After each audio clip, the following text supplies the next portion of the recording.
Hey y'all. In 2021, I read a book a week for the entire year. Here are some of my favorites, part two.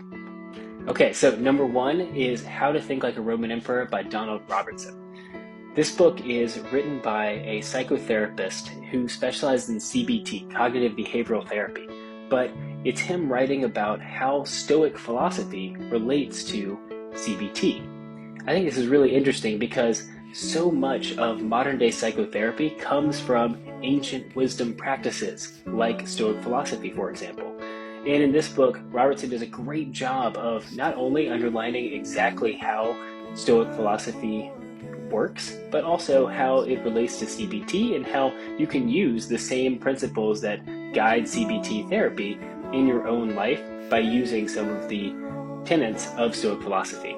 It's a great read, and I really recommend you pick it. Okay, so number two is Hold Me Tight by Dr. Sue Johnson. This book should be required reading for anyone who's in a relationship or wants to be in the future. This book does a great job of outlining how attachment theory and our individual attachment styles show up in our relationships and lead to things like demon dialogues, patterns of fighting with you and your partner that come up again and again. Dr. Johnson does a really good job of explaining how these patterns occur and how you can begin to start noticing them in the moment and then shifting them over time.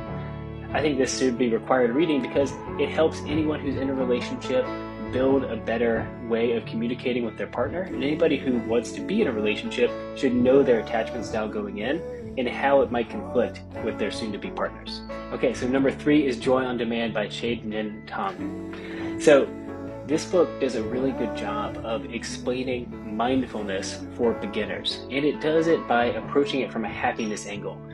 I, as someone who has struggled with meditation and mindfulness in the past, really love this approach because it taught me really practical ways of approaching mindfulness, like, for example, using a 1-minute meditation throughout the day, or focusing on the sensations I get when I hop in the shower and feel the water on my skin, or when my head hits the pillow at night, and then focusing on being present with those emotions and really trying to feel into them over time.